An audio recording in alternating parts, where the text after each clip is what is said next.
Let's see here. Just want to make sure everyone can hear me before I proceed with any greetings. So if anyone can in the chat could let me know if my voice is coming through nicely. That would be very helpful. Dope. Thank you, Lazy DM. Welcome, everyone, or shall I say, greetings, commanders and historians, and welcome to my latest live stream where we'll be ranking on this tier list, hopefully, all of the factions from GrimDark Future from One Page Rules. This stream is actually kind of funny. The reason why I'm doing this, and it's because I have been traveling for the last few days, visiting my nephew who graduated from high school and with an associate's degree from college. So, way to show off there. But that meant I used up all of my time last week for making this stream, or making my latest video. So that's why I have this stream. Okay, maybe now. Continuing with the mic check. Maybe this is better. I have so my rig right now with the microphone is I have an XLR cable that goes into a thingamajig and has a knob, and then I have OBS that has it, so I have to make sure everything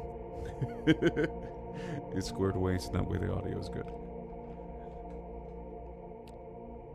Lower the music, they say. Okay. Let's do that. And of course the music basically dies out as soon as we said that. Okay. Now, let's kind of jump right into this. My plans for today is to go over and to rank these fantastic factions from S through F. I'm assuming most everyone knows these the tier list thing by now, but if not, I can give you a little overview. Basically, the idea is S tier is the best tier, followed by A, B, C, D, and F. And we're going to be saying which ones fall into which category. So, Blessed Sisters, we're going to decide if it's going to be an S tier or an F tier or somewhere in between. I've tried to make sure that this is going to be as interactive as possible. So that way, we're not just getting my opinion on things, we're getting everyone's opinions on things as well. And while my vote at the end is going to be weighted a little bit higher, if you have strong opinions about a faction, if it should go up or go down, let me know. Because I'm also planning on bringing any willing souls onto the live stream, and so that way they can make their case for or against any given faction. So, please engage as much as possible as you can, and if you have any particular factions that you want, just let me know and we can try to bring you in. Also, feel free to invite any of your friends, family members, loved ones, enemies to this stream as possible, because I want to have a fun and engaging time for all. Okay, one last sound check. Is the music good, everyone? Is the voice good? Do I need to make my voice high-pitched, low-pitched? Should I do Thaddeus's voice?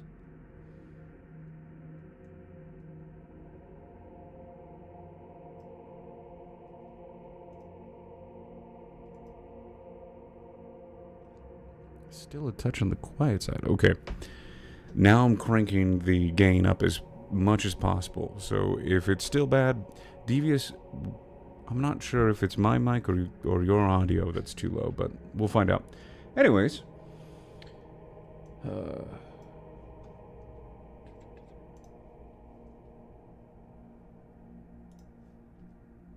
let's move into this. Okay, perfect. Got confirmation that it's good, the audio is good, so let's move on. I've been thinking about how I want to handle this, which one we want to do first. I was thinking about going alphabetical, but then I saw today in Reddit that Warboss Fitz is going to be doing a live stream, not a live stream, a tier list for the fantasy. One Page Rules Fantasy. I'm like, okay, this is strange timing. So I think that we can move on to any of these factions. So the first person in the chat to tell me which faction we're going to be doing first, we're going to be doing that.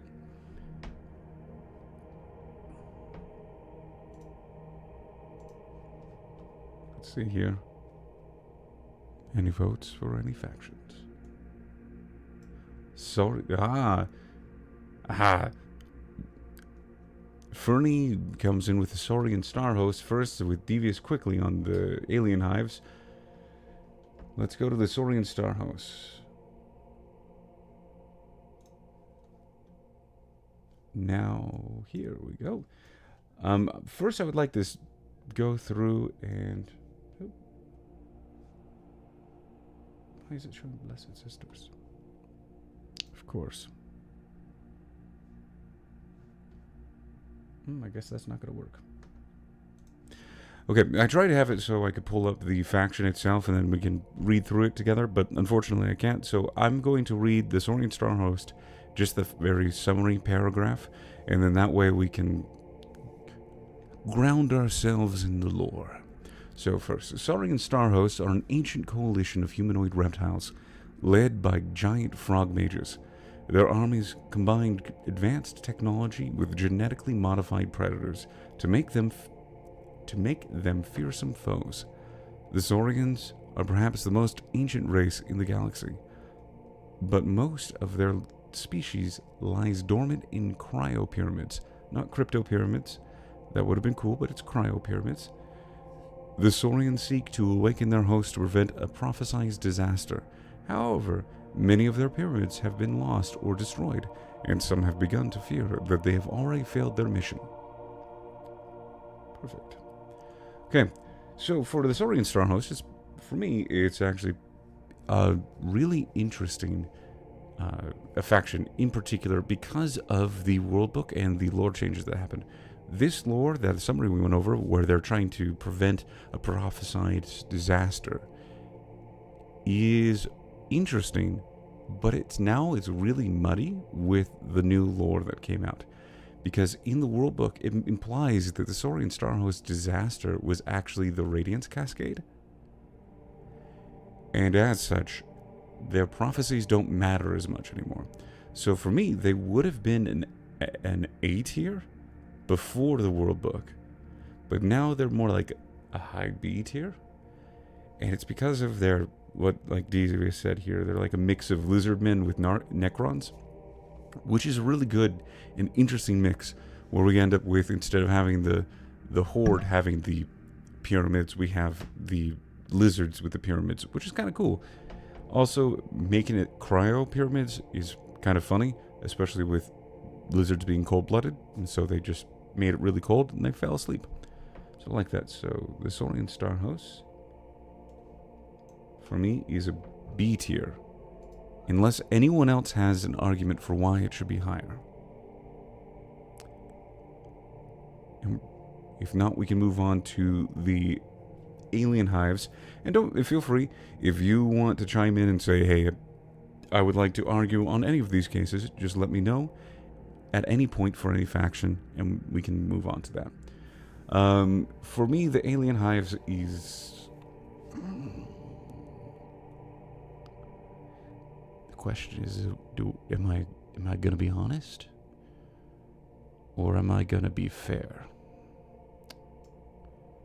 Because if I'm going to be fair, I put them as a D. But if I'm honest to my feelings and true to myself as I am, they're an F. Okay, we're going to put this back, and I'm going to read the faction description to see if that persuades me.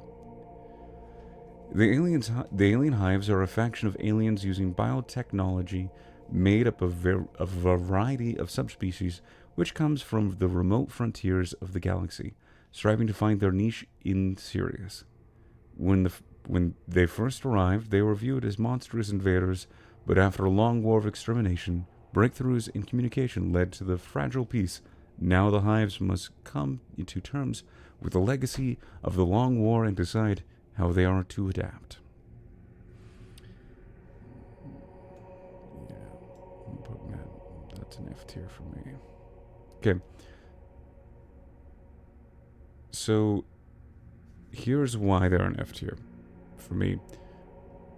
Their lore doesn't make a lot of sense.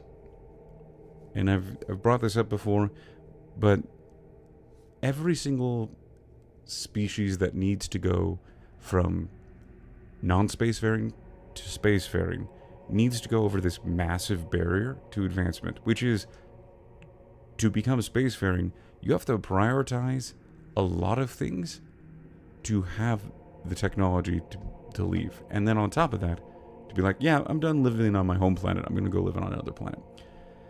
The alien hives, their core motive as defined in the lore is harmony with nature.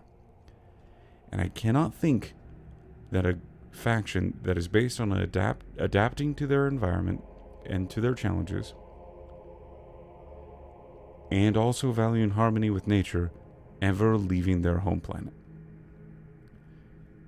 And that is so nitpicky. And Devious, I see your question there. My question with the alien hives, they're not actually a hive mind, are they? And that is a good point. There's no official stance on if they're a hive mind or not. There's some evidence that they kind of are and kind of aren't. They could be a hive mind in battle only, but there is definitely evidence that each individual alien hive entity has its own consciousness, its own experiences, its own internal frame of reference. All of that. So that makes it a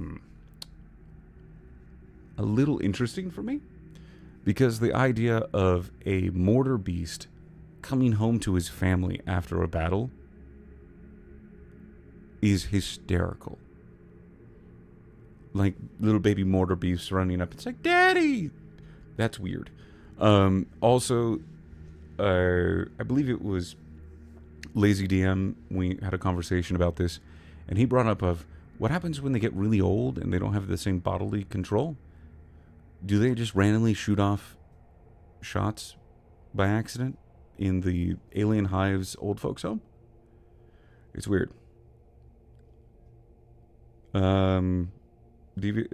Jamie says they aren't. No, they are more like an alliance of scary looking dudes. That's fair. Although scary, yeah, they are kind of scary. It's interesting that the alien hives and the Saurian star hosts are both very lizard-like, and we pick those to start. Yeah. Devious. So in theory, it's less of a hive mind and more of a gestalt. I never know how to pronounce a gestalt. Gestalt, I think, is how you pronounce that word. Gestalt consciousness, kind of affair. Yes, kind of.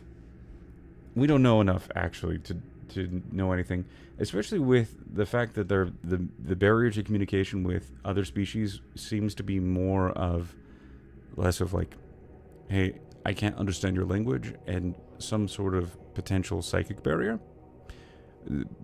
We don't really know there. So it might be their communication is telepathic, and because they're telepathic, they're connected to each other. It's kind of like the internet, which would really suck.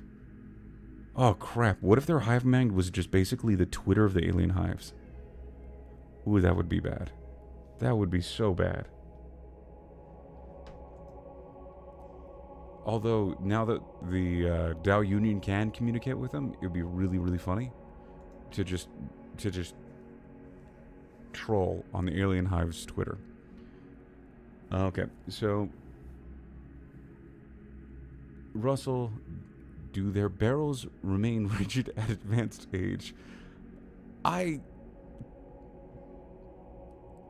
You ask the truly important questions in life there, Russell. And I believe the answer is no, and that's why they're so dangerous, because when they fire off their mortar shot, they bring an end to us all. Fernie, with the World Book, does that make the frog mages hypocrites? Well, I never trusted a frog to begin with. I love them very much. They're absolutely adorable. but I never trust them to tell the truth, mostly because they can't communicate very effectively. But I kind of feel like the Saurian Star hosts have more in common with the Covenant from Halo than they do with the Necrons from 40k, where they're just using religion as a means of control, and they're trying to reclaim their former glory, which is not Covenant-y like. The Covenants were trying to reclaim the former glory of the Forerunners, but potato.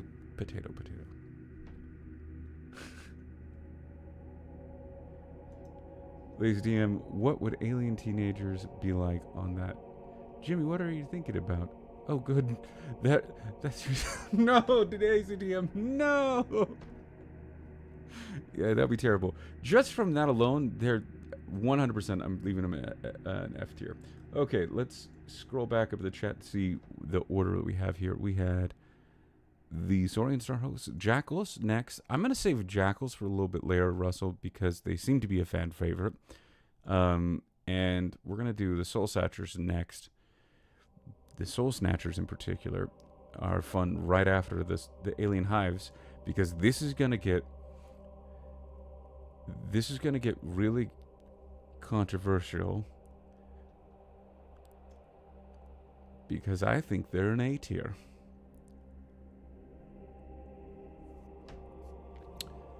No, that's they're technically a subfaction of the Alien Hives, and I put the Alien Hives in F and Soul Snatchers in A. But let's read their lore intro, and then we can dig into that some more. Soul Snatcher cults are bands of humans, aliens, and hybrids enhanced through advanced biotechnology. These cults rely on their enhanced speed and fanatic loyalty to overwhelm their enemies, combining the alien strength with heavy weapons that provide support from afar. The cults are usually founded by ambitious soul snatchers who strike bargains with other species before slowly establishing psychic control over them, amassing cults of adoring followers. Despite their power within the cults, soul snatchers must still rely on manipulation and act as hidden advisors to ensure their true nature is not discovered by outsiders or imitators. There we go. Wow.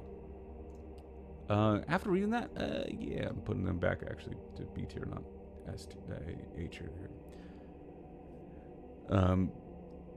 Jamie, you said, okay, my problem with the Soul Snatchers is that I think they would be better lore-wise if they weren't connected to the Hives and just another nasty aliens. Okay, that is an interesting thought.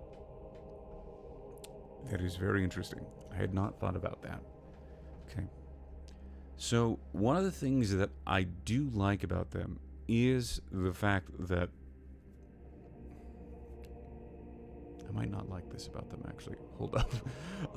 Just the interplay of the Soul Snatchers being a subspecies of the alien hives that are advisors to the Hive Lords. It's kind of interesting. And then it says that they're ambitious and they want to strike out on their own. And that's actually the part where it dropped it from an A tier to a B tier to me. For me, I don't like the idea that they become so ambitious that they can leave a Hive Lord and strike it out on their own. And that's where Jamie's comment comes in, is if they weren't related to the alien hives, we wouldn't have to deal with the Hive Lord thing. They would just be their own thing. But see, the problem with that, Jamie, is the infected colonies. If the Soul Snatchers were their own thing, it would be too close to the infected colonies, in my opinion. Paul, you agree with Jamie? Okay. A hot take there. A devious, actually, Jamie has a point, however, that's only if the alien hives remain as background as they currently are. And then, oh wait a minute. Remember Kala's comment with the Protoss. If they were a Dark Templar scenario, that would actually be cool, kind of cool. Now you're talking my language, StarCraft. Heck yeah. Yeah, so if they were... Interesting. So if they were essentially a break-off of the Protoss, not the Protoss, of the alien hives, that would be interesting, which they kind of are. So it would be embracing that lore as it currently stands and going even further instead of them being like, you don't know me, Dad, I'm going to go off on my own. So angsty teenager, ambitious, soul snatcher, they actually become like, oh, we believe that the alien hives overall have got it completely wrong, and we're going to go off on our own. Or that they were corrupted by some...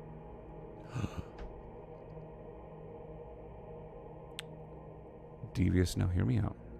What if the soul snatchers were alien hives corrupted by the gods of havoc?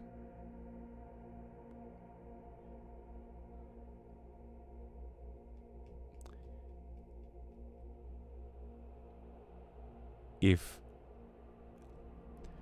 that was the case, that would be my favorite faction, instant S tier for me. Alien hives that are corrupted, and that would be such a great departure from 40k. Like the idea that alien hives are still susceptible to havoc, aka chaos, and then the soul snatchers are the corrupted ones, and then they start stealing stuff away, and that's why they don't have as many of their normal alien hives counterparts, because as currently the lore stands with the soul snatchers, there's no reason why they wouldn't have more alien hives members in their support. I know you can ally with them, it's just kind of really more of an angsty teenage behavior. Okay. Jamie, or maybe the infected would be more suitable for havoc corrupted?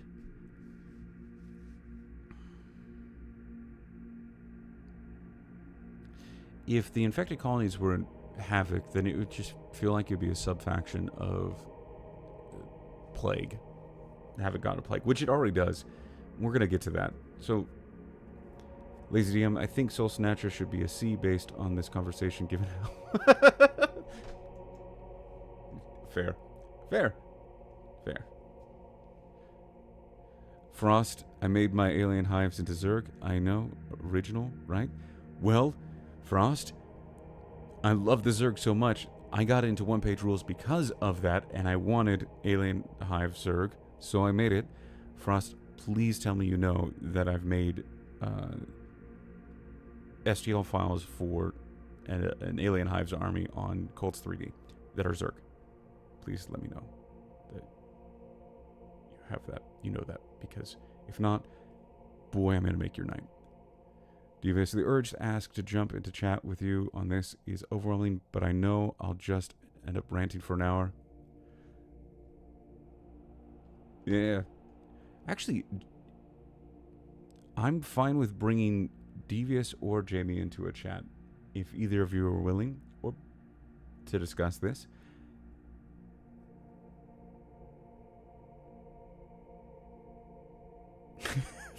Jamie, I got into OPR because now I'm in my 40s and I'm finally old enough to play with dolls again.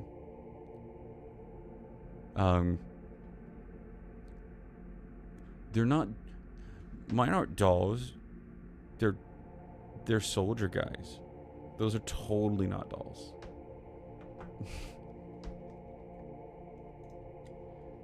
Okay, let's see here.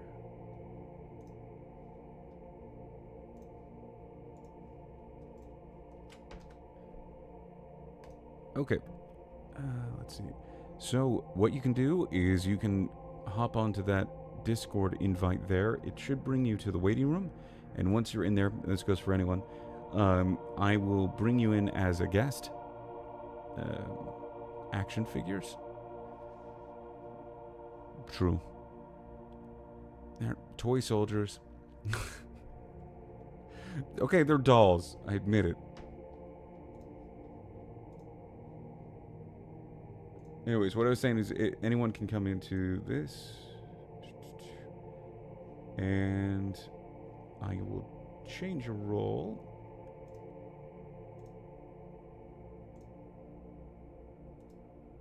And then that means that you should be able to join the chat here. Let's see.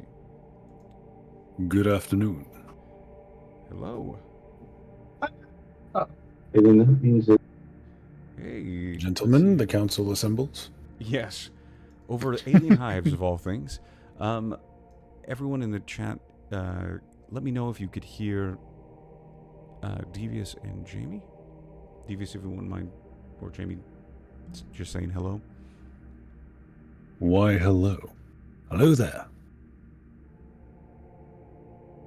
Great. Perfect. Okay. So let's try to keep this civil as possible. I make no promises. That's fair. But welcome. Let's see here. Devious, if you wouldn't mind giving us your arguments here for the alien hives or the soul snatchers. First, tell us which one and what tier should they be at? Honestly, I've been kind of neutral on both of them for a while. I haven't really looked into their lore all that much. I just sort of you got default. onto the voice chat? Well, yeah, because we have so much else to discuss. You delayed the jackal conversation. I must be here for that. But no, honestly, I know I'm making a lot of comparisons here between 40k and OPR, but in 40k, the Tyranids are like the most forward threat in the entire galaxy. Whereas in the Sirius sector, the alien hives are just kind of like almost a non-issue at the moment, sort of like everything else seems to be. I would jump even further than that. Wait, does this work? They just feel incredibly absent. I would actually counter that they're basically a non-issue to even worse. Oh boy! Everything points to that they're actually perfectly at peace with everyone. See, you told me to be civil. That is civil. It's the lore, as written. Well, I mean, kind of everything is at peace at the moment. Yeah. Which is sort of the problem that a lot of us have. Yeah, I can see that. I'm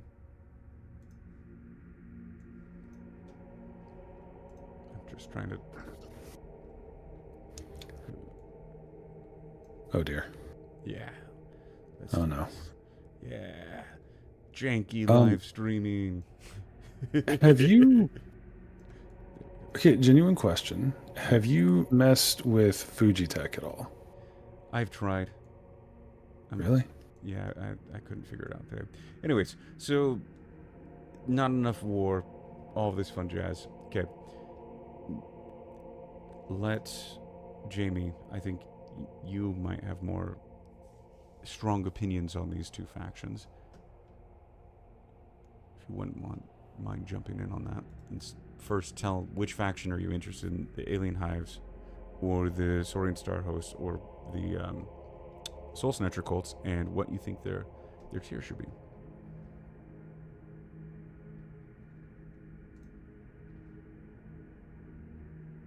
Someone pull a string, he's not talking.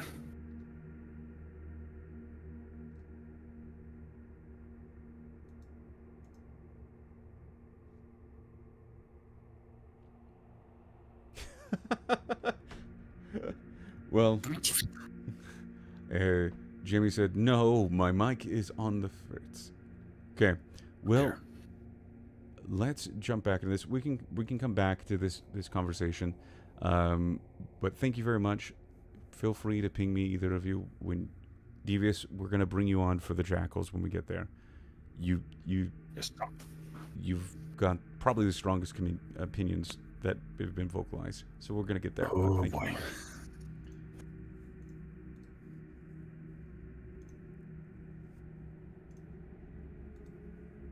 Anyways, so let's move back here. So, the Soul Snatcher started out ATR, read their lore, meant to be, and then we discussed it, went to see. It's been not a good night for them. First Draft Inc., you mentioned the Human Defense Force, so we're going to jump into that because I'm a fickle mean. But Let's see here. Human Defense Force. Big Diesel Boatman, that's my nickname for my girlfriend. Human Defense Force is an interesting nickname, but I'll allow it. Anyways, to the lore. The Human Defense Force is the military force of the largest alliance of human colonies and planets present in Sirius. Thanks to this alliance, the Human Defense Force can field large and diverse forces of infantry and vehicles suited to the situation at hand. The scattered remnants of the fleet that arrived in the Sirius sector faced many challenges to their survival in the sector. The surviving colonies began to trade and aid each other, eventually establishing the Great Human Alliance. Yet, as some members seek to exert their influence on others, many fear that humanity will repeat the mistakes they have made on Earth. Okay.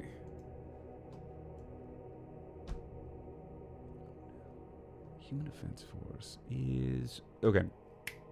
Put an A again. Let's see if it stays an A. Here's why. I feel like Human Defense Force is a fantastic homage of the Starship Troopers. It has a lot less... We send billions of men to die, so that way we can kill, trillions of bugs or 150 Dark Eldar. It has a much more human feel. It's a lot more grounded. The fact that it's related to an alliance that is a loose affiliation of federated colonies is also kind of cool. I do like that it's based off of people submitting troops from their colonies, and instead of there kind of being a draft system, and then so it has much more of this homegrown feel that I like. First Draft Inc. There is nothing cooler than normal people going up against the craziest threats in the universe. Yes, 100%. And the Human Defense Force feels like it's full of normal people. Almost more than any other faction. And I hate to do comparisons to 40k, but I'm going to do it anyways because I'm a hypocrite. One of my beefs with the... Wow, I've immersed myself in OPR lore so much that I've forgotten this gosh dang faction's name.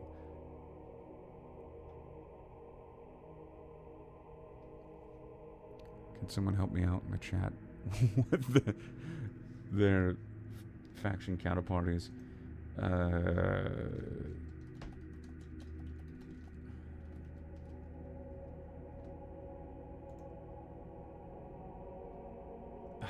Yes, the Imperial Guard. Anyways, the Guard. Thank you very much, Rex.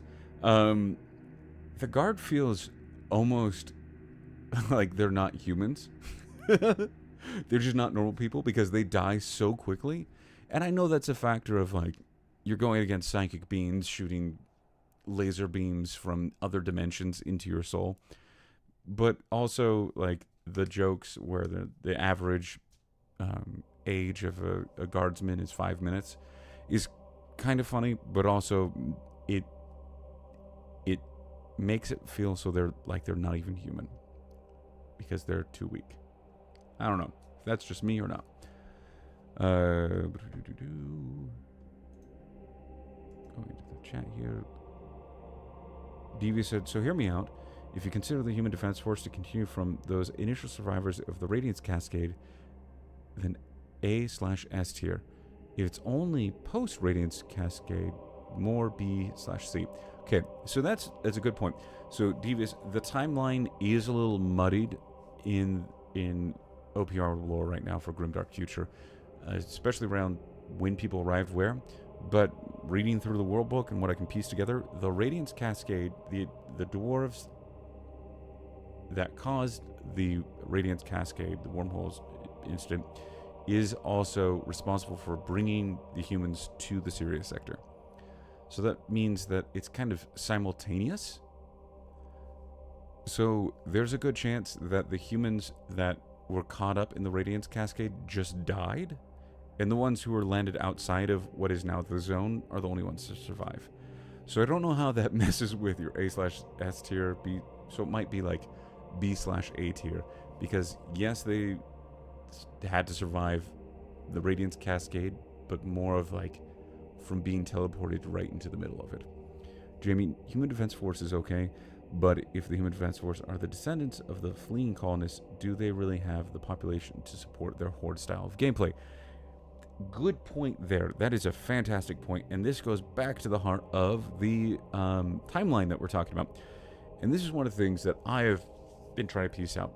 Before the World Book came out, the way that the lore was written really implied two different timescales when it came to humanity.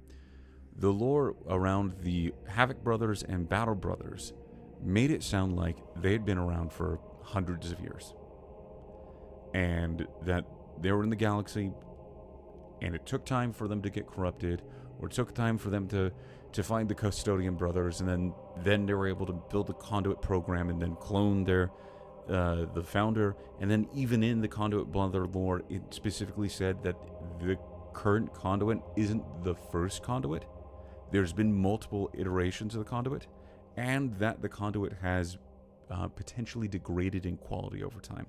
That really implies like several hundred years. But after the update, a lot of this stuff got retconned, and now it's more ambiguous. So it could be 75 years. It could be a few hundred years. I'm going to base it off of, we're going to give them the benefit of doubt and say, yes, there's been enough time for the Human Defense Force to have enough. And that is also why the Titan Lords exist, because there's been enough time for them to develop industry.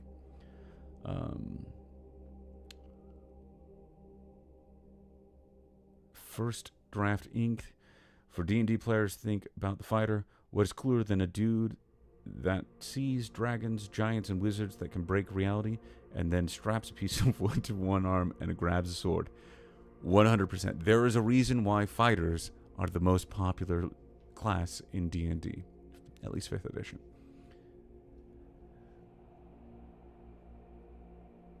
Devious, I meant more the ones that fought against the founder and survived to create their civilization in Sirius. Yes.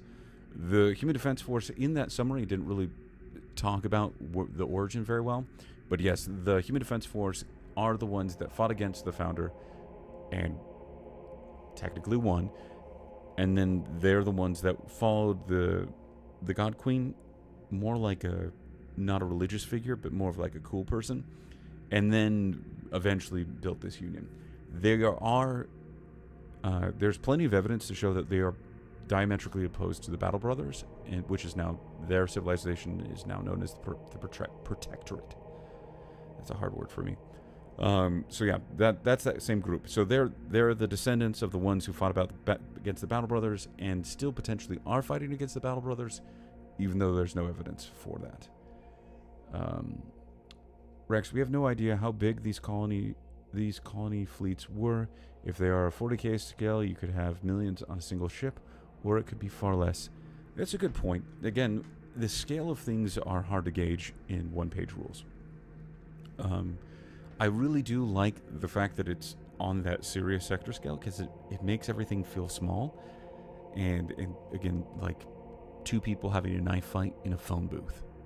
I like that feeling. But with that scale confusion, we don't know how many people were on those ships. One of the things that leads me to believe that the scale was smaller than millions is the fact that they needed the Founder's flagship.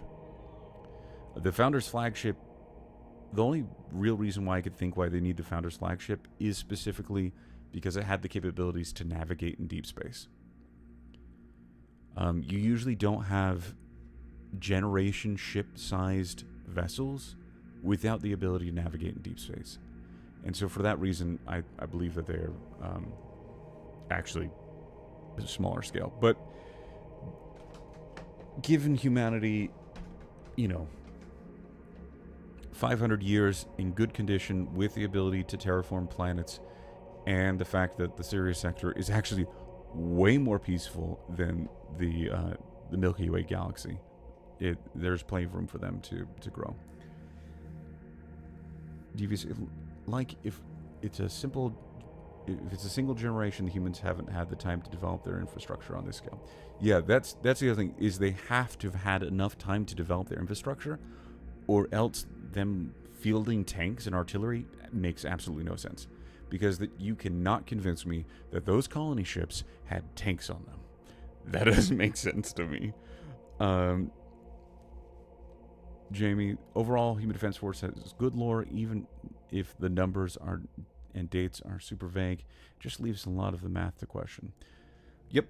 The other thing that the Human Defense Force has the benefit of, in particular, is they're one of the few factions that are referenced by a ton of other factions, or indirectly referenced. And so one of the things that you'll see going through this lore is if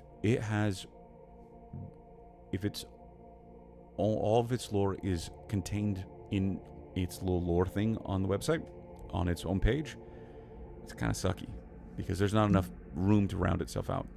But if it's referenced by other stuff, the lore gets a lot more robust.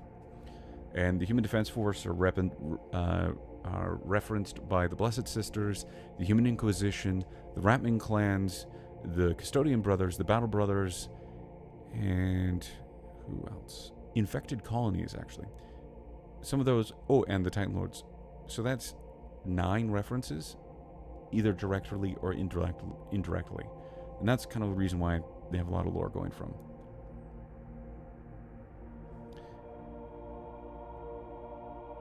And Rex, the nice part is you are free to go wild, making your own Human Defense Force regiment with its own culture and flavor. That is true. That's true for a lot of these too. There's plenty of room for you to make up your own lore. But I think we've gone over them enough. For now, we can come back to them if we need to. I've been solidly convinced that they are an A tier. Okay. Now, chat, who should we talk about next? It's up to you. Fastest commenter in the West. That is if you're in the West. I mean, technically, we're all west of somewhere.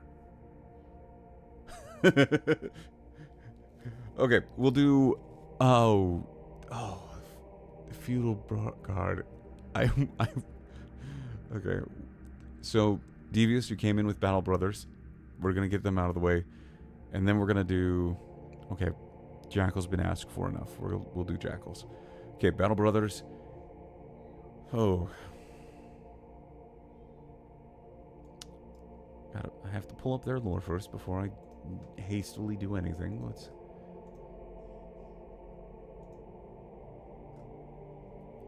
The Battle Brothers are superhuman warriors empowered through gene mods and special training to bring about their founder's vision of an uplifted humanity. Their pursuit of this vision at any cost led to a violent civil war which nearly destroyed humanity itself, and in pursuit of their enemies, fleeing this conflict, they found themselves lost in the Syrian sector. The Battle Brothers have not relented, however, and they go to any lengths to unite and uplift all of humanity. Commanders and historians, we have found one of the only lore inconsistencies I have ever found. In this little snippet here, let's see if I have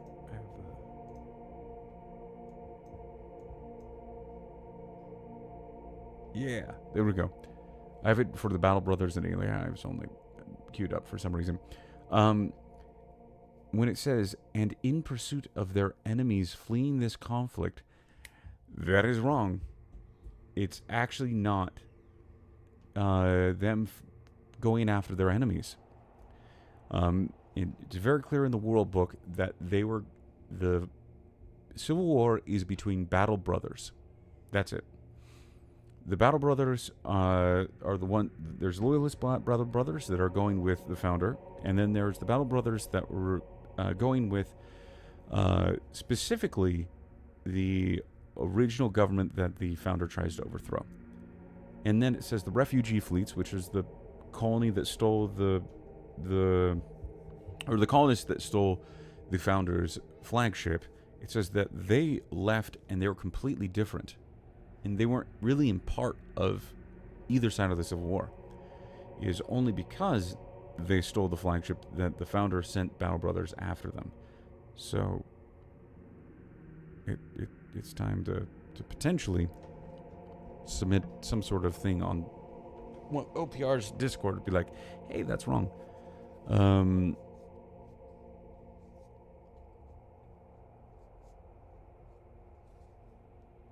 Then, yeah, so in the chat, Jamie, that's right. Devious, you forgot about that. Paul's Garage. Paul's Garage, are you a sentient garage commenting, or are you Paul commenting on behalf of a garage? I'm just interested. So does World Book trump website when they conflict? Here's my opinion. If you pay for it, it should be the it should be the official source. I tend to go with the website for most things, mostly because it has the greater depth, whereas the World Book doesn't. But this is one of the few places where the World Book, the first 13 pages of the World Book, really covers the human Civil War, and the initial contact with the humans with the rest of the Syria sector. So in this case, there is actually more lore in the World Book than there is on the Battle Brothers page. So I would go after the World Book. World Book is most recent. That's actually not true. The World Book and the lore on the website went live at the exact same time. So they're both the most recent. Jamie, Paul is cybernetically integrated into his garage. So both. Great. Rex, Battle Bros are mid-tier for me. Rex, that is generous. That is okay. So I've talked enough. I'm putting him D tier. Devious got my own issues with the World Book, but that's not why we're here. True. Bad idea, garage. Oh, we have two garages in here. Garage on garage warfare, maybe? We'll see.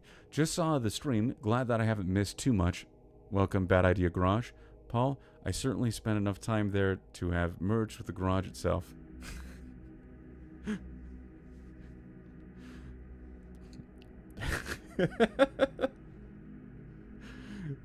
Devious. I respectfully rescind my comment on the World Book being most recent. Okay, garage battles aside, the reason why I put the Battle Brothers at D tier is, and this is interesting, is because of how great the lore is in the human Civil War. And the fact that it took place in a completely different galaxy. That was great. One of my favorite experiences with exploring the lore is actually related to the human Civil War. Because I read through every single faction lore, and this was the first round, so V1 of their lore. And there was only one line that said that humanity went to a new galaxy, that the Sirius sector was in a new galaxy and different from the Milky Way. And that was such an amazing, mind-blowing moment of like, oh, wait, this is not the same galaxy? That was fantastic. And so, because of that experience and because of the human Civil War lore being so in-depth, they get a D tier. Which implies that if they didn't have that, they would be an F tier one again. And the reason why I put them at that is because they're one of the two factions that have sub-factions that have not been fleshed out yet.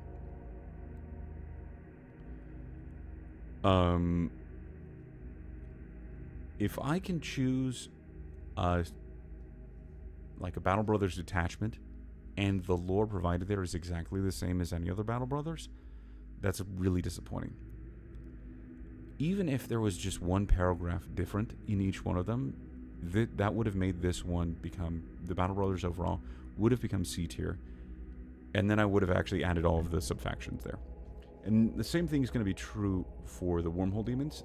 They're going to be knocked down because there isn't distinct lore for each one of the subfactions. And the chat is currently going on and talking about the garages. And Butte Mountain is asking if Bad Idea Garage is an orc player, which is fantastic. So, Battle Brothers for me, D tier. Anyone have a problem with that? Do you think it should be F? Do you think it should be C? Jimmy, it also doesn't seem like the Battle Brothers really have humanity's best interests, but really their own. That's true. So, okay. Well, I was about to move on, and then you commented that. So, the Battle Brothers... let me re-say this. The founder's idea is essentially the squishy flesh version of the machine cults.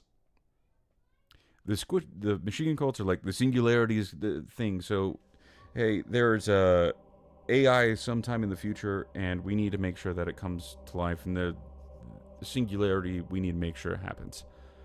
The founder's like, hey, humanity's not strong enough, so we need to move towards a genetically modified superhuman that is the ultimate superhuman possible, and that thing is what we need to move towards. And so if you think about it, one side's just saying the flesh is weak, steel is strong, and the other side is not if you pump enough iron. So that's kind of the Battle Brothers. When they say we have the best interest of humanity in mind, it means we have the best interest for that future humanity in mind, not present. They could give two craps about present humanity. It's about reaching the humanity that is so genetically modified that it can survive everything.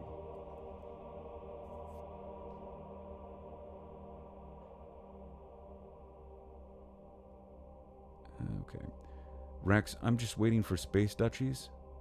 And then Custodes, I agree, it could be much better. D seems fine. Thank you, Custodes. Diva space duchies sound amazing, actually. I have no idea what you're talking about, space duchies.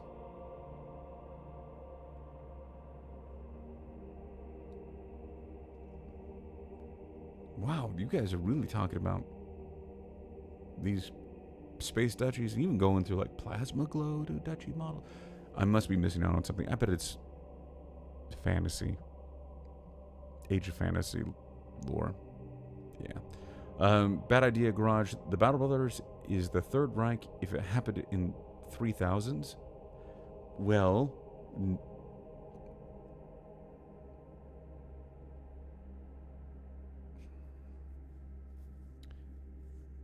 just because they worship the Ubermensch does not mean they're the Third Reich. But that's fair. Oh, Da Vinci is fantasy? Okay, cool. Now let's see here. So I did say we were going to do jackals next. So, commanders, please prepare yourselves for this discussion, because I know this is going to get a little intense here.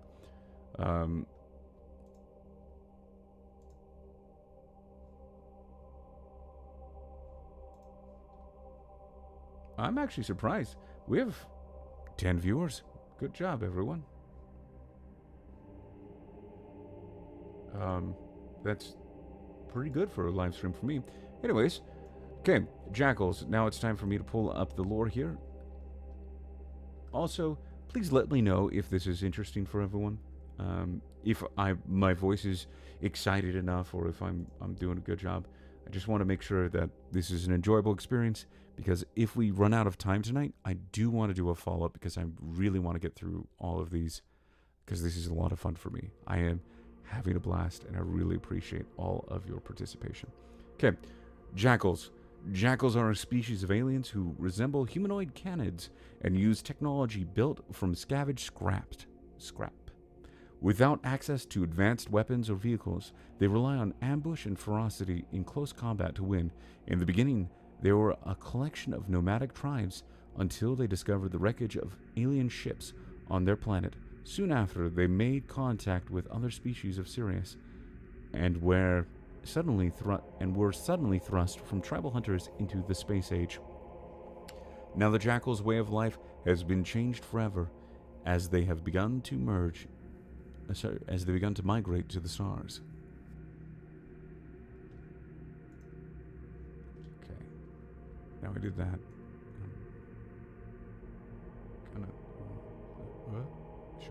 Should we put it S tier, guys? Okay, I'm gonna put it high A tier for now. Hear me out.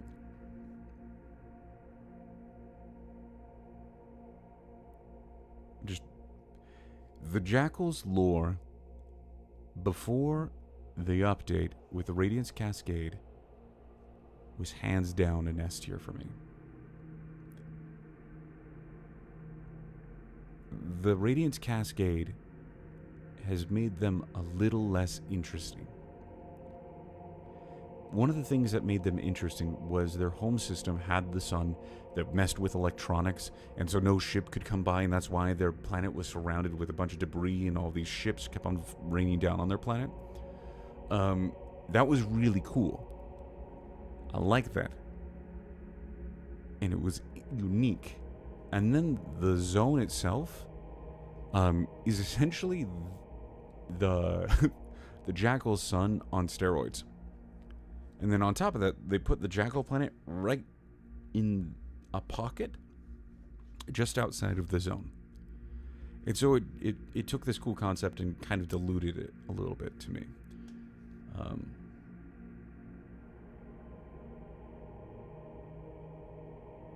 Devious, my argument for/against Jackals is that they're inconsistent with what is said and their mechanical presence.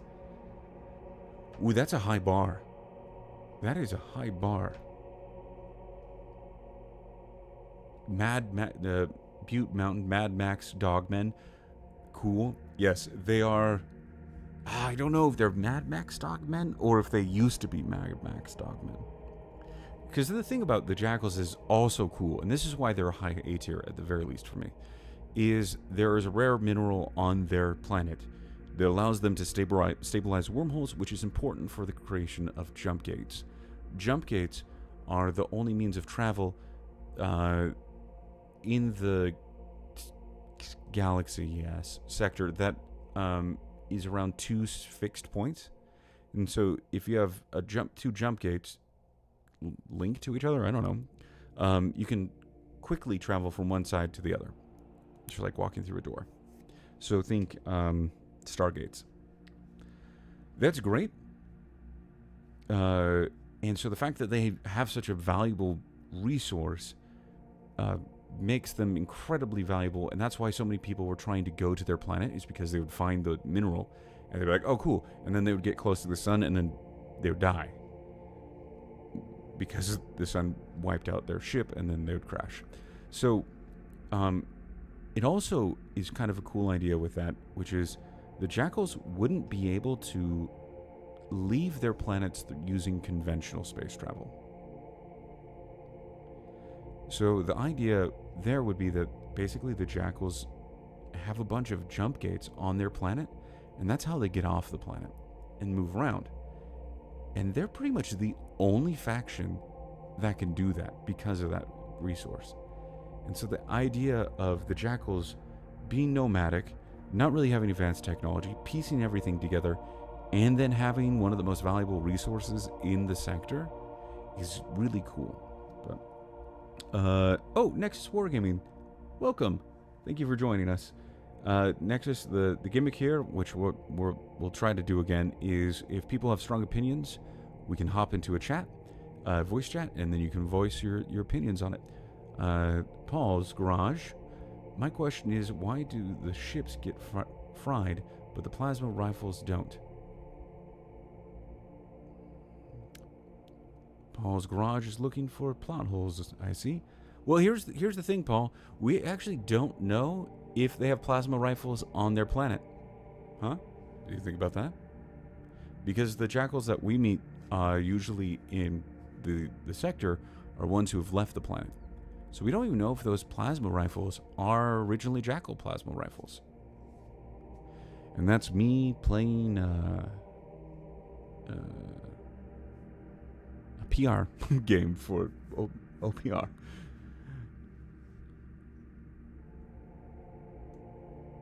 Devious, but then there are jackals that have bikes on the world, so inconsistent. Again, we don't know if they're on the planet. The mechanical stuff in the jackals list is mostly salvage parts from what they can find. They made do with what they could find and what is on hand, and they still can go toe to toe with everyone else. Bad idea, garage. That is not a bad point. That is true. It's really interesting that they're able to piece things together. Man, they must be like geniuses, frankly.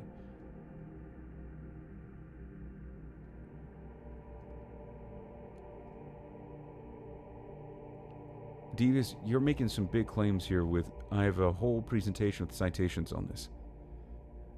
Do you want to hop into a chat and then we can talk about this?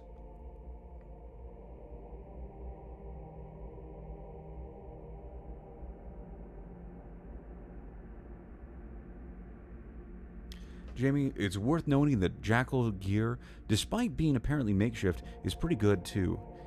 If it's just good stuff they salvage off of ships, it's not really shown in the actual official models. That's true.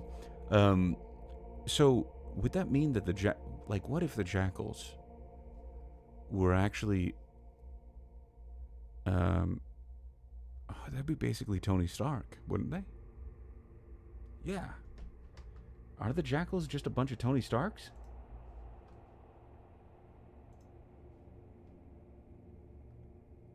Okay. Devious, I am adding you to the guest list so that way you can join the chat.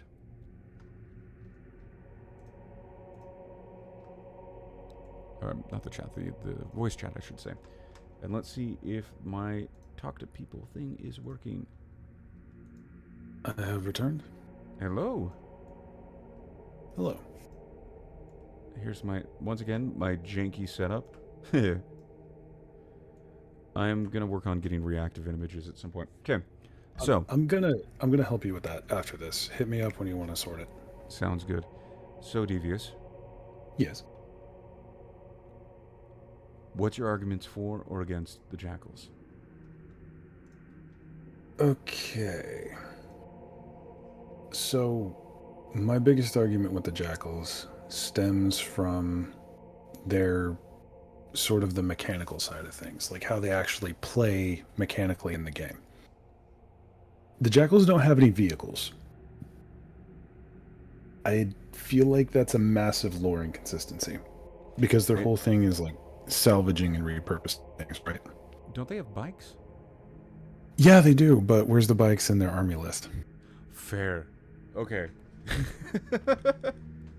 This is the part that I'm like, I can go on a crusade on this. I will fight the entire OPR community and I'll win.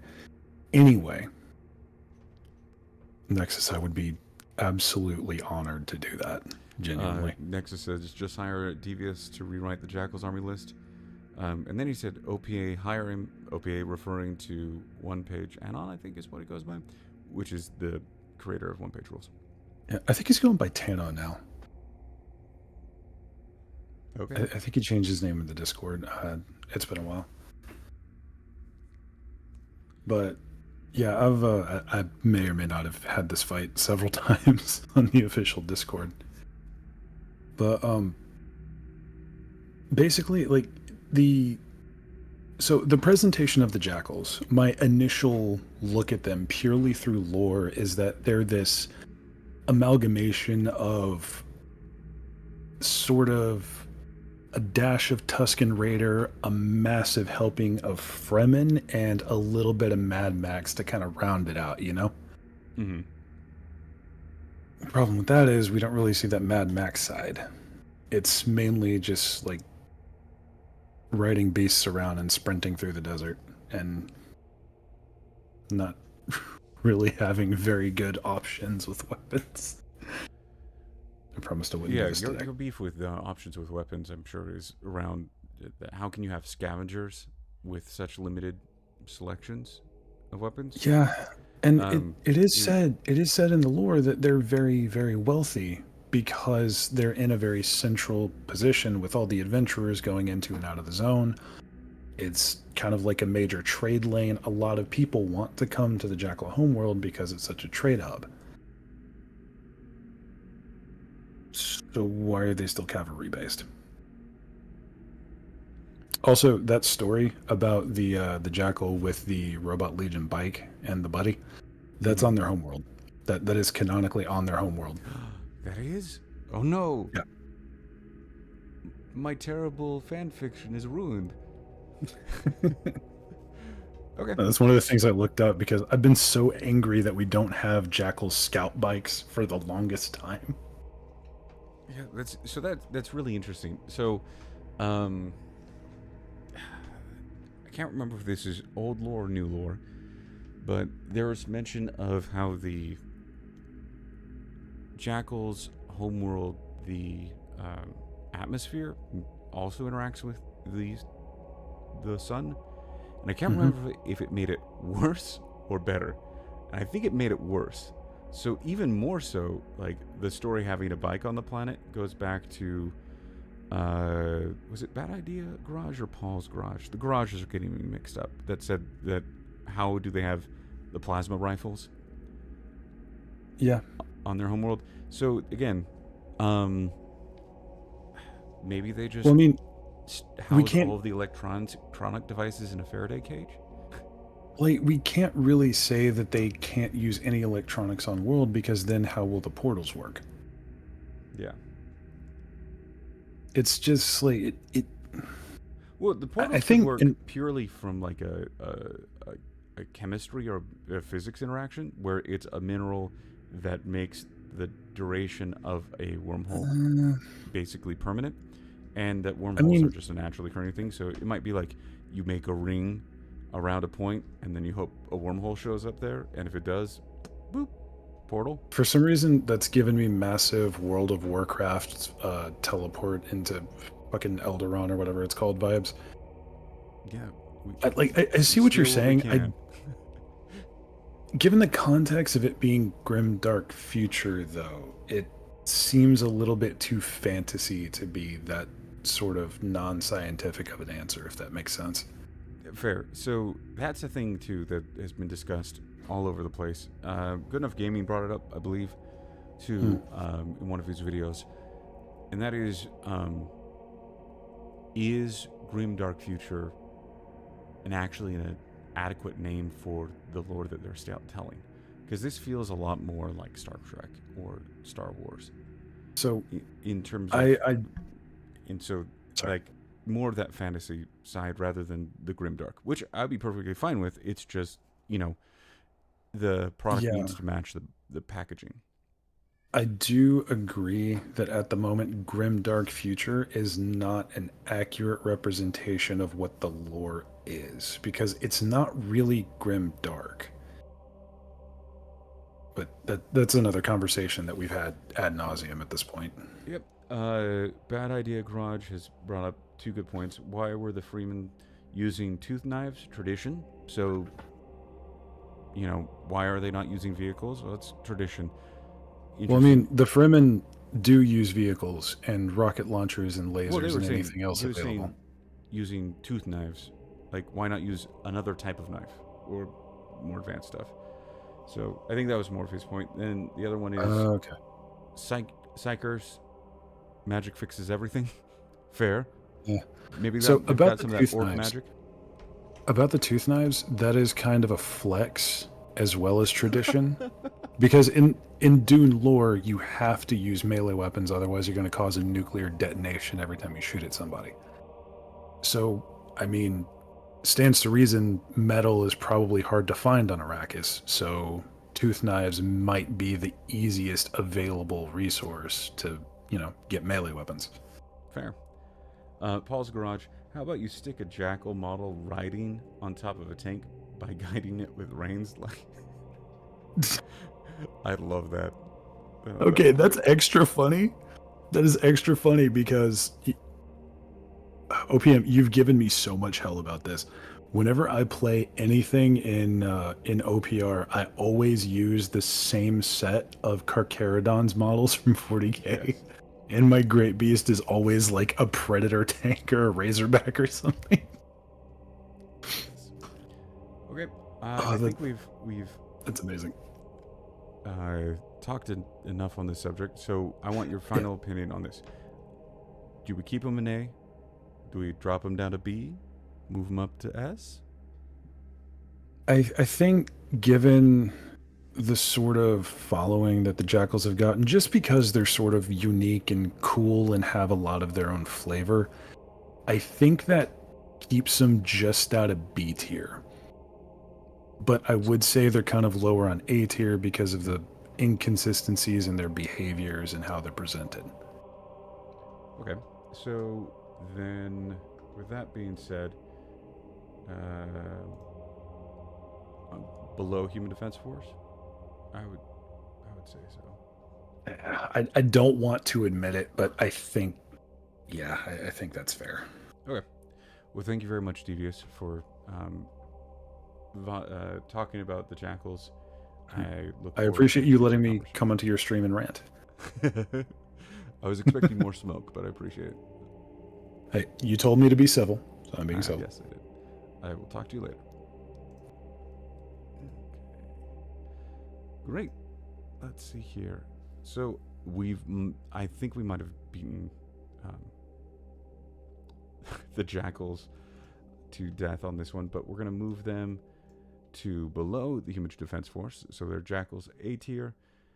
Now it's time to move on to one that was asked for a while ago, but I'm going to get through. Bad Idea Garage. Grim Gray is actually a really adequate explanation of what this is. It is more of a Grim Gray, where it's taking Star Wars and Star Trek, and instead of showing the glorious side of it, it's taking it and showing the real side of it. Like Star Wars, for example, is like not as grimdark as it could have been because we're following the Skywalkers. But if we took it from like almost any other perspective, it would have been really bad. And they explore that in some of the other novels, the books, the comic books, and cartoons. But Butte Mountain, look what jackals must do to mimic a fraction of an orc's truck's power. Okay, so the next one we're gonna do is where are you? The Rebel Guerrillas. I really enjoyed this faction, mostly because on release day of the new lore, under the Rebel Guerrillas page, there was it was a copy paste of I believe it was the Battle Brothers. So on release date, there was no Rebel Guerrillas lore, which is a great part. Okay, so let's read their lore. Rebel guerrillas are a diverse band of outcasts and agitators from a variety of alien species. Lacking the heavy weaponry of more organized factions, the rebel guerrillas rely on their diverse skills to carry them through. The rebel guerrillas come from many places throughout the galaxy, united together by their opposition to the Inner Sphere, a powerful alliance of civilizations in the galactic core. Unable to confront the Inner Sphere on equal footing, they have been forced into hiding or exile. Some rebels have now come to the Sirius sector, looking for resources and allies for what most view as a hopeless struggle. Oh boy. So, here's the thing about the Rebel Sphere. Rebel Sphere is one of the few factions that exists outside of the Sirius sector. Those factions, if I remember correctly, are definitely the alien hives because they come from at least the frontier, if not further away from outside the galaxy. Here it is. Then there is also the Eternal Dynasty, which started outside of the Sirius sector but from like an adjacent sector. And then there is potentially the Saurian Star House. And that's more of like they started in the Sirius sector, left the Sirius sector to explore other areas, and came back to reclaim the Sirius sector. I think that covers all of the factions that came outside of the rest of the galaxy. I mean, the wormholes come from a different dimension. That doesn't really count. But the Rebels are a faction that exists pretty much all over the galaxy and are just coming to the Sirius sector. And they're opposing the completely peaceful Inner Sphere, which is interesting. I don't know if all of you knew this, but in the Inner Sphere, in the World Book, it specifically says that there is no war or conflict in the Inner Sphere. There is political struggles and there's economic struggles, but they are completely at peace. So that's kind of a strike against the rebel guerrillas already, that they're fighting against a completely peaceful civilization. We don't know what that peace has. Like, it could be the Inner Sphere might be a totalitarian government that is ruling every aspect of life and thus forcing peace. We don't know. Jamie says, I feel like the rebels are the faction you use when you find someone's collection of models in a bin somewhere and decide to use them. Good point. I think this is actually, they wanted Star Wars in the setting, and so they made up Star Wars. And so they were like, oh, we want rebels from Star Wars. And so we got it. And then but they didn't add the Empire. They added the foundation for the Empire. And that's what makes this kind of interesting, is they basically set up the Empire being the Inner Sphere and the rebels being the rebel guerrillas. But we didn't get a faction for the Empire from the Inner Sphere. And so you'd end up having to use, like, the Battle Brothers, I guess, to represent the Empire, which would be fine. Devious, small gripe, BTW. What really divides the sector? Like, how is Sirius different than the next few hundred stars over? Is there a natural barrier or just political lines? The answer is there's no answer. That's not something that has actually been expressed. If there is an Inner Sphere and it rules the galaxy, it could be essentially that they set up these sectors like districts, and so it could be just political lines. Paul's Garage, no war, only oppression, then rebels would make sense. That is true, Paul's Garage, but we actually don't have any evidence for oppression either. Everything points towards the people are actually pretty happy. But yeah, there's nothing in the lore right now that says that the Inner Sphere is anything other than good. Welcome, Martin. Thank you for joining us. Butte Mountain, how do the factions in Sirius compare to the Inner Sphere? Good point, or good question. There are no comparisons because we don't actually have any factions for the Inner Sphere outside of the Rebel Guerrillas. They're the only ones that even bring up the Inner Sphere in their lore. Jamie, yeah, the Inner Sphere sounds pretty great. It's not really clear what...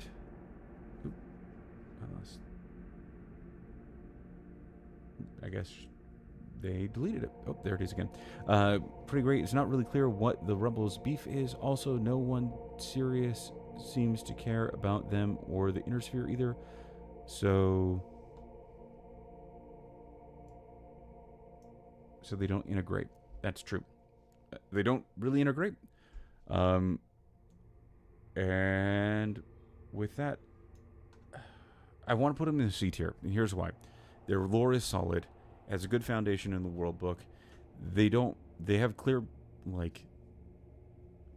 relatable motivations, but not clear motivations. But most factions right now don't actually have clear motivations to begin with. They fit a niche that no one else has. The closest we have to them in terms of the niche they fit with being the rebels against opposition or oppression is the Ratman clans. But the Ratman clans are far more like white knighty paladin-y than the rebel guerrillas. On top of that, the rebel guerrillas are,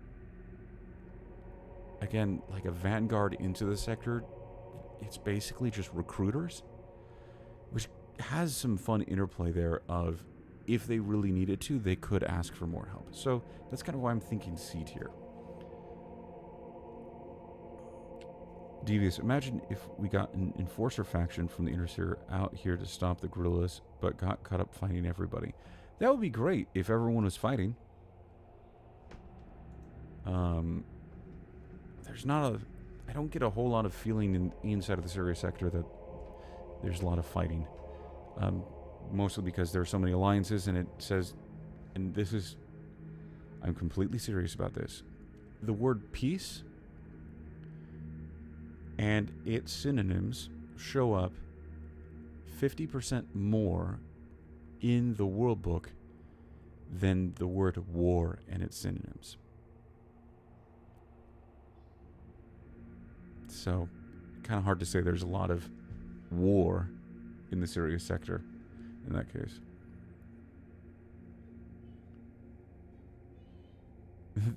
Rex, they are like Dr. Pepper to the Human Defense Force's Coke. I don't know. My wife likes Dr. Pepper more than Coke, and I'm really agnostic on those two, so I might have to disagree with you just for my wife's sake. Okay, so there we go. I think C tier is pretty good. I don't think anyone has any strong feelings about this. So let's move on. Now, I think I've run out of who we had on the docket, so commenters, get ready. Who should I do next? Also, I think I'm going to do this for another 30 minutes or so. So Lazy DM, if you're here, pick the one you want, and if you want to hop on to the voice chat, feel free, and we can talk it out. Okay, so we have Orcs, Blessed Sisters, Titan Lords. Okay, so we'll start with Orcs. First drafting. Okay, again, I'm new to OPR, coming from other games, so I'm newbie when it comes to the lore. But why is no one fighting? Okay, first draft. I'm gonna do a better job of explaining this. The lore, like, everything points to there being tons of fighting, and everything's made so everyone's fighting each other. It's so integral that each individual factions won't establish strong alliances, even within themselves. If you read through the last paragraph, is usually setting up some sort of cue for there to be internal conflict.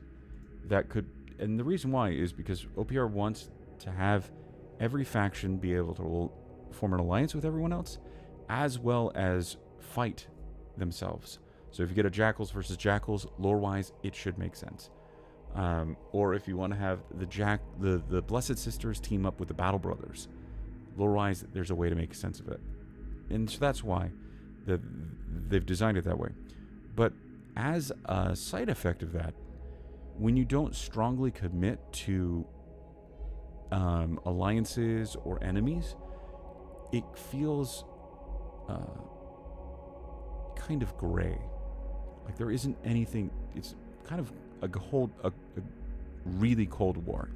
So the lore hits hard on wars and conflicts that have happened in the past, but all of those have been resolved, every single one of them. And so it makes it feel like right now there are no major wars. There could be, and that's where we come in, is we're causing those wars. But it's just a different take, and one that I'm not especially a fan of. As a lore channel, it's hard to make lore when there's not a current lore, because those are really fun to cover. So it's a very particular beef that I have that most players never even notice. So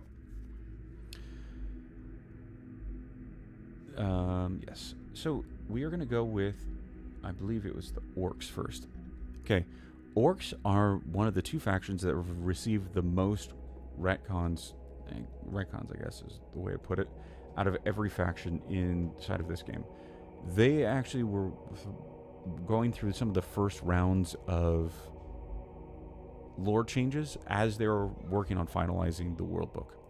And the only reason why I noticed this is because I actually have saved off versions of almost every single faction through like every month. And so when I was going over and I was going to make a video because people voted for a video on orcs, I was going to make a video about it, and I was reviewing my lore, and I looked to see if anything changed, and everything changed for the better. So I'm going to pull up their lore now, and we're going to read that summary for the Orc Marauders. They also have one of the coolest, in my opinion, icons. It's just cool. Okay, Orc Marauders are hulking humanoid aliens whose society is divided into a number of warring clans and bands.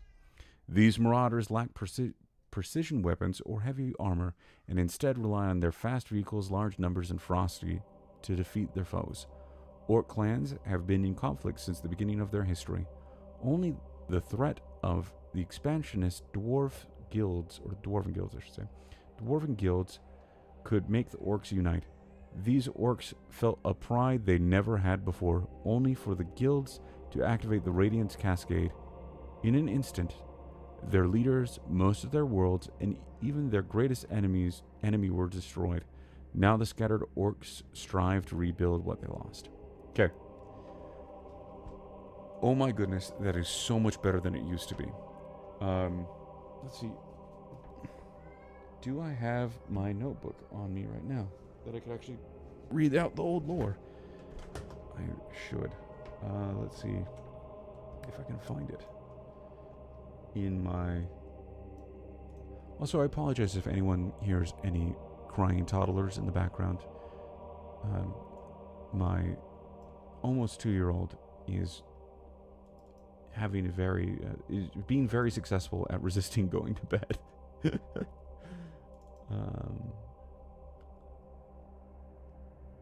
This is great, making for great audio, I'm sure, because I'm going silent often. Bad idea, Garage. Don't worry about it. It's all good. Thank you. I appreciate that the crying toddler is not destroying everyone's night. First Draft Inc. I get it. As someone coming from a TT Bar PG background and a couple of war games, I kind of like that, though.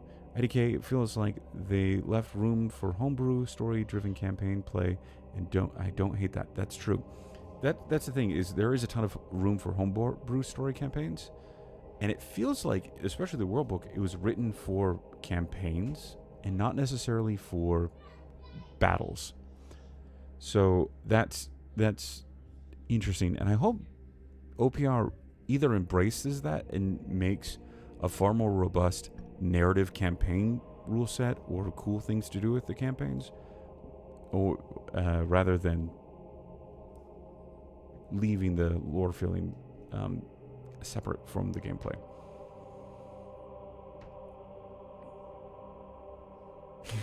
Paul's Garage, if I hear a screaming toddler, I just assume it's mine. Also resisting going to bed. Don't worry, Paul. We'll be going... I'll let you go to bed soon. Lazy DM, if DAO units come up, let me know. Would be happy to jump on to the stream to discuss them. Happy to do that next stream as well. I think we'll actually do them after the orcs there. Okay, so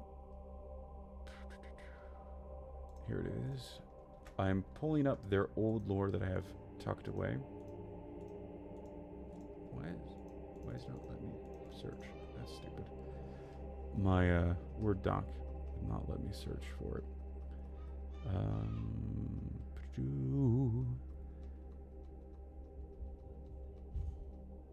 Now, Human Inquisition, Infected Colonies, Jackals, Machine Cults, Orc Marauders. Okay. Orcs are hulking humanoid aliens whose society is divided into a number of warring clans and bands. Orc Marauders lack precision weapons or heavy armor. Instead, rely on their fast vehicles, large numbers, and ferocity to defeat their foes. So far the same. This is where it changes. The orcs evolved on an inhospitable world and spread quickly through the Sirius sector shortly after reaching space. To prevent the orcs from overtaking the sector, the DAO Union infected their population with a bioweapon that drastically reduced their fertility.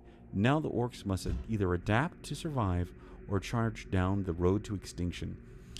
And that is way different than it is now. I'm much happier with the change it is. So the Orc Marauders, the big idea is that they were kind of warring factions. They expanded, collapsed on themselves a few times. They weren't really a threat to the sector because they couldn't unite. Classic orcs, space orcs.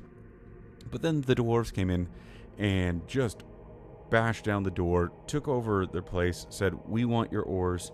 We love your resources. We're just going to take over." They drove the orcs back so far that all of the orcs united and drove the dwarves back into their territory, and then started pushing even further. And then when the dwarves got to their back foot, they're like, "Oh crap, we don't like how this feels being driven back into our territory." They pulled, "I'm gonna make it so no one can have a good time," and they Radiance Cascade blew up everything. That's kind of a cool story. I like it. I like the dwarves being the bad guys for once. The orcs themselves, though, are a little underdeveloped, and they feel like they're relying on everyone's kind of cultural understanding of what space orcs are like. Not so much coming from 40k, but coming from other sources as well. Space orcs, fantasy orcs, just it relies really heavily on that. And so, because of that, I'm going to put them at a B tier. And the only reason why they're a B tier is because there's so much about the Radiance Cascade that references them. And that's interesting. Next is Wargaming. The weirdest thing about the lore is that many of the past wars simply resolved too easily, like the War of Extinction against the alien hives. Just stopped once they learned to communicate with them. For the dwarves, where was the retribution for the Radiance Cascade from the galaxy? That is a really good point. We need to bring that up when we talk about the dwarves. Because there's, especially from the Elven Empire. Because the Elven Empire at the time, before the Radiance Cascade, owned basically the Sirius sector.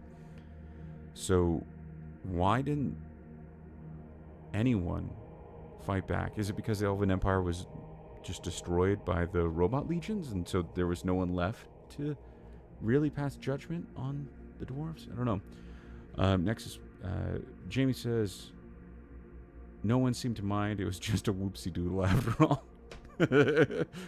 Yep, destroyed a tenth of the sector. No one will notice. Please DM, there was too much chaos that ensued, so nothing really came about it against the dwarves yet.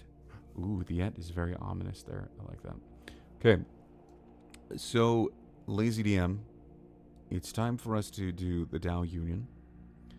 So I'm going to double check to see if you are in the Discord. Yes, you are. I'm going to add you as guest, which means that you can join. There you go. I'm going to read through their lore first, their lore summary, and then we can begin our conversation. Dow Union's a fun one. So,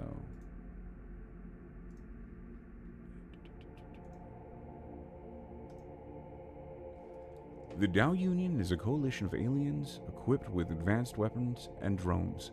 Their armies rely on advanced ranged weaponry and mobility to keep enemies at bay. Those in the Union have embraced logic as the core of their society, rejecting selfish impulses. They come to depend upon machine logic to make sensible and impartial choices, which earned them a reputation as mediators in Sirius. It was only when this logic nearly resulted in their total redundancy that they began to question it. Rejecting AI, those in the Dow Union now seek to build a better society for themselves. Okay. So it's funny. It's, for me, as much as you want to say that the orcs lore got better after the big change, I feel like as much as the orcs improved, the Dow Union got so much worse. Okay. Because they took away, like, what was so fundamental about them, like the multi-species thing. They, made very difficult decisions with AI and all that. Instead, it just kind of became a case of like, oh, we invented AI, and then we didn't like what AI told us, so we killed AI. But we're still super technologically advanced, like we didn't really lose anything, and we don't really have anyone that we interact with. Oh, and the whole, union part doesn't really make sense. We're just a species now of, like, we're just our own species. There's no, like, union, there's no, like, different species all collaborating anymore. It's just like, oh yeah, they're just a race now. So I thought it was that there is the Tao, which is the species, and then the Tao Union is the federation of species that they've aligned with.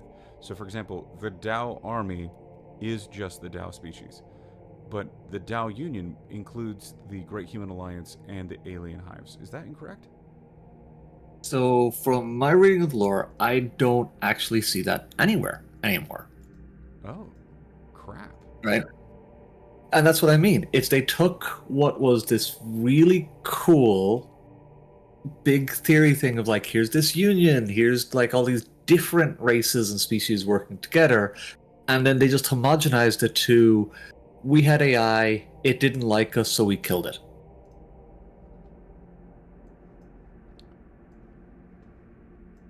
Ah, okay. Ooh, that is Like, a downgrade. right?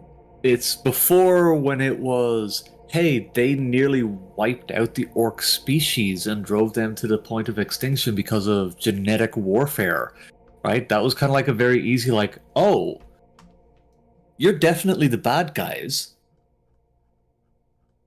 But I can also see how you came to that, and now you were remorseful about it. And like, if that had been the culmination decision, that was kind of like, hey, AI led them to make that choice. They, as a species, regretted that afterwards, and that was what caused them to get rid of AI. Cool, that all makes sense. But now it's just a really generic nobody faction, and the other part that bothers me about it is, other than, oh, we're high tech, it doesn't really lean into their playstyle at all either. Yeah. So I feel very strongly about the DAO and how they got a massive downgrade. So I'm actually looking up the Tao Union lore instead of being a good host and listening to you more intently, looking against it in the World Book and online, and you are completely right. The Tao Union, it specifically says, sorry, it doesn't specifically say.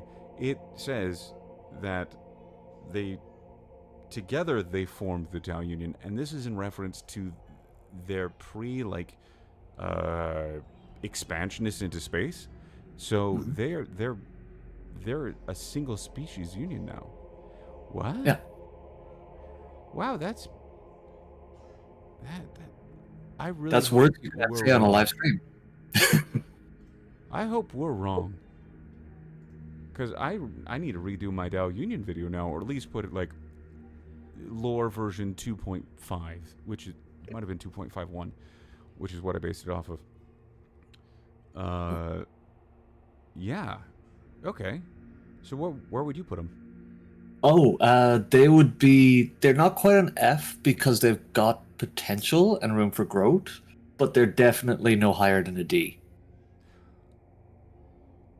So unfortunately, we do not have an E tier, so I guess they're D tier. And I say this as someone who loves it. When you hosted your tournament, they were the faction I wanted to play the most. Yeah, their showing in the tournament wasn't great either. There was 3 players who took it out of 16. 2 were mains, and 1 was allied. And oh boy, you had the best showing. I did. Everyone else lost in round 1. So, okay, Butte Mountain, we're learning the lore together, and it's not looking so good. Okay, well, Lazy DM, do you have anything else you would like to add to the lore, or not the lore, the Tao Union? No, Okay. I will leave it with that. My piece has been said. Thank you so much for inviting me on. Oh, yeah, thank you very much. Okay. Yes. Okay, now it's time to go back to the tier list and let us take the Tao Union.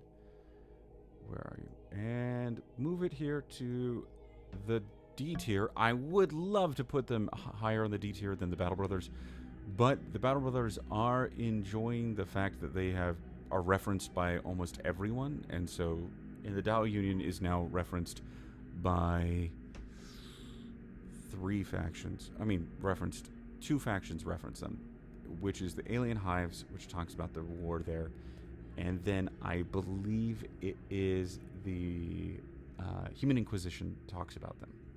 So, okay, so I only have time left to do one more faction, and I can't remember who is up next.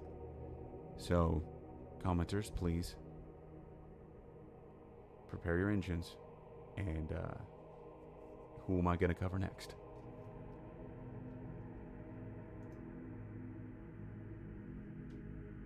Ratmen.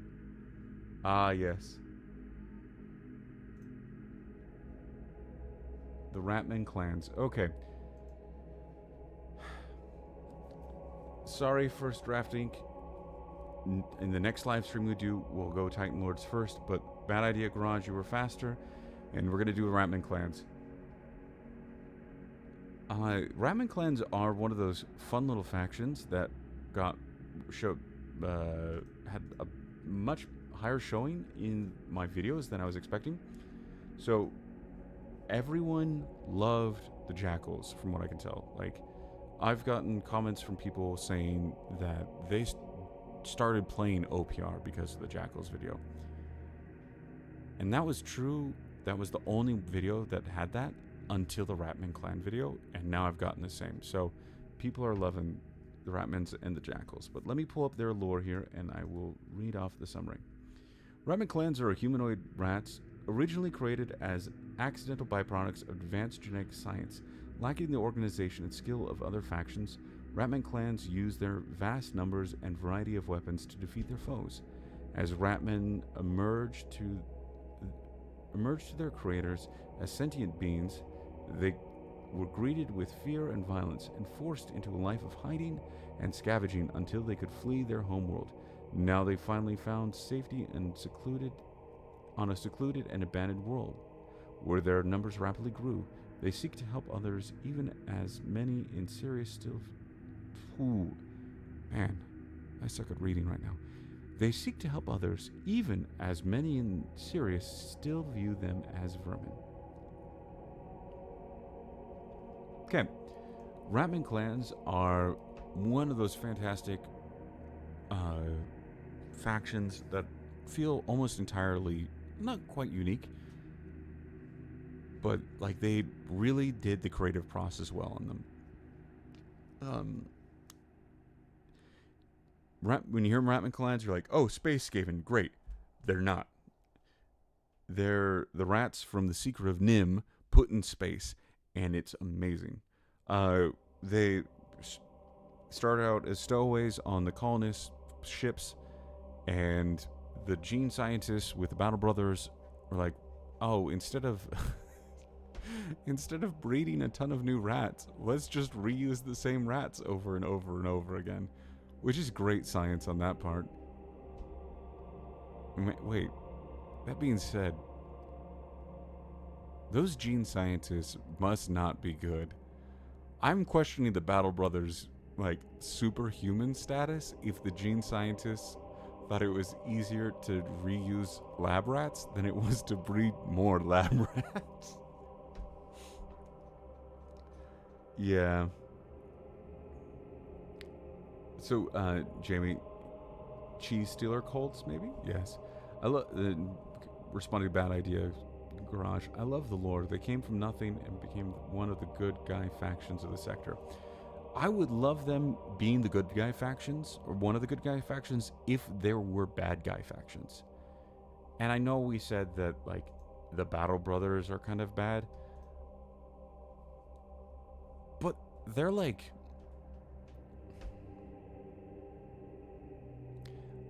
really, really low-end bad. Whereas the Ratman clans are really, really good. We have, like, a bunch of neutral to slightly bad factions, and we have several explicitly good guys of the sector.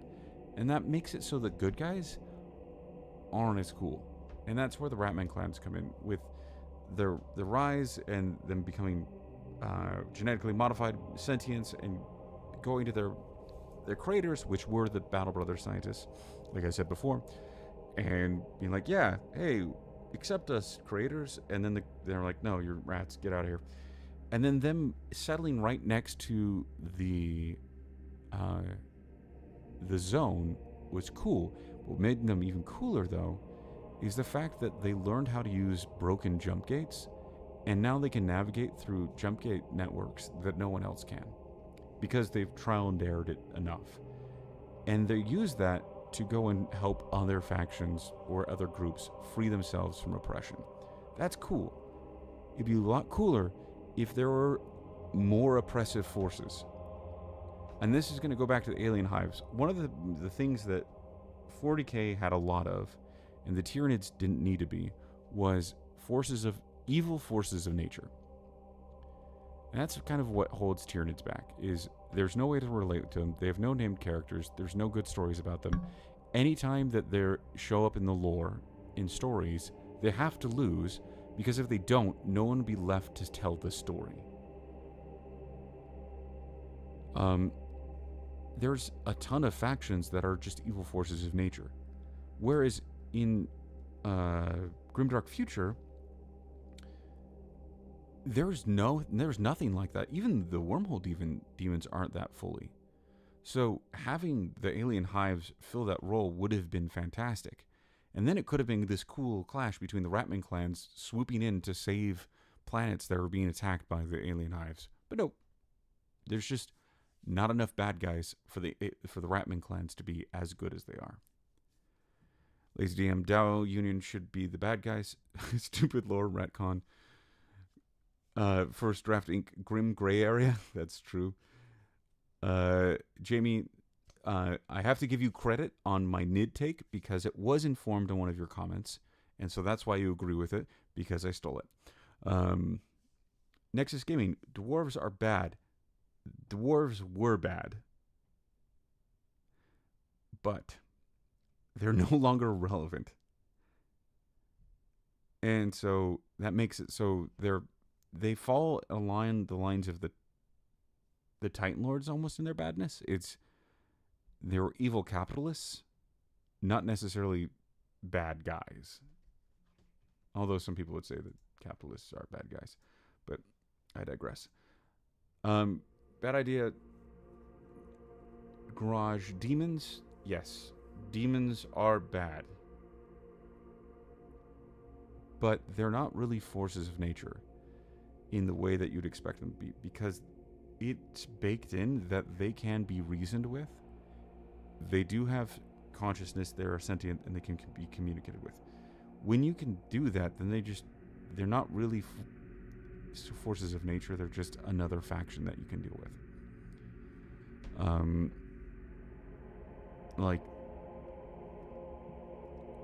I might be just nitpicky on that point. I'm willing to concede that point.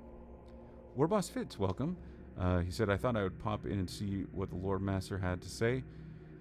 People keep on calling me Lore Master, specifically you and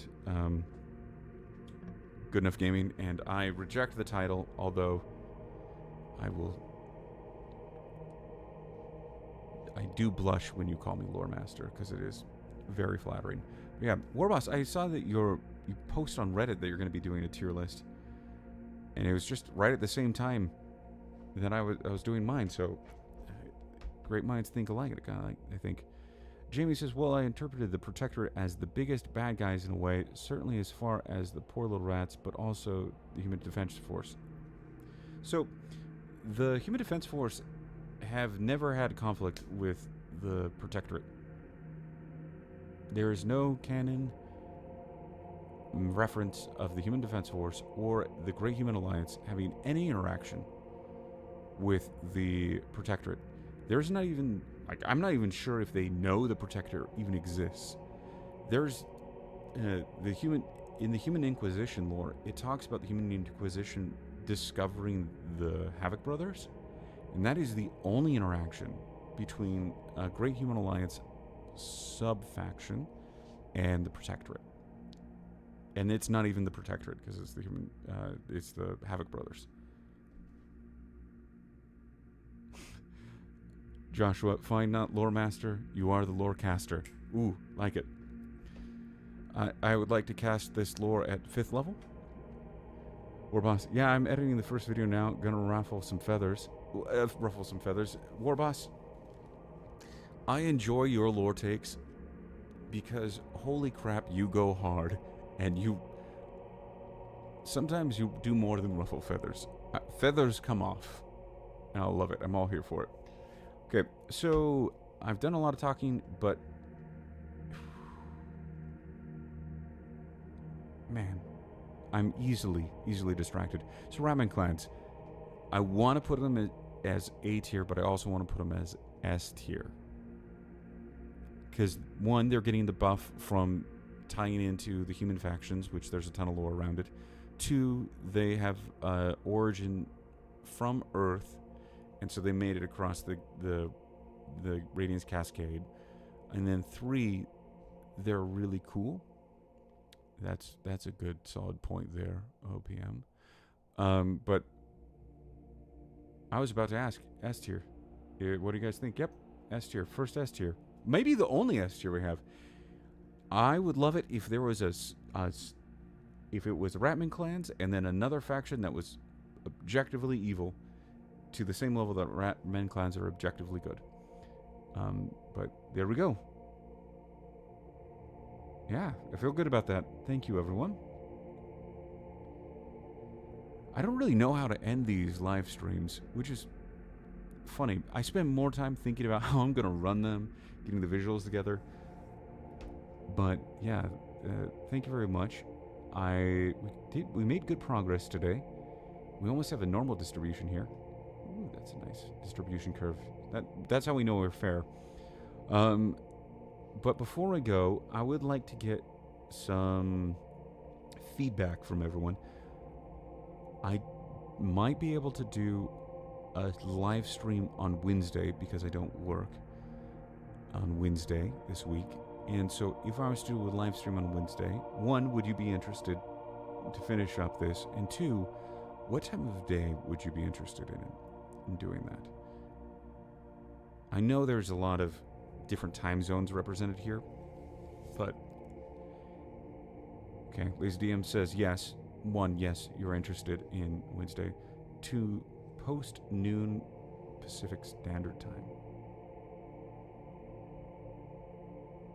So that would be like 1 p.m. Pacific Standard Time, 2 p.m. Mountain Time, 3 p.m. Central, 4 p.m. Eastern. That's fair, Jamie. You said Friday. I think most people can make a Friday without staying up late on a workday. So the reason why I did it today is because I usually have a video out on Monday or Tuesdays, and so I'm using that there. I am thinking about doing a Friday live stream going forward, but I do need to talk to my wife there. I am in Mountain Time Zone, and so that makes it really difficult for me to do a really good time for everyone. So late nights make it a little difficult. I would love to do one around what Lazy DM around noonish Pacific Standard Time, or around maybe closer to 3 p.m. Mountain Time. But yeah, the only reason why I would do Wednesday and it would be an afternoon would be because I don't work, and I might be able to buy my wife enough flowers to buy me a couple hours to do this. Great. Well, thank you very much for the feedback, everyone. I've had a lot of fun. I'm going to check with my wife. I'll post on it tonight, probably, if we're going to do a live stream on Wednesday. And I'll try to get more of you in to chat if you guys continue like that. And maybe I'll try to convince Warboss to share some of his feather-ruffling lore takes. But anyways, like I said, don't know how to end these, but thank you very much, everyone. I will talk to you later. Or maybe I should do my outro. What is it? I wish I had this memorized. And remember, bye.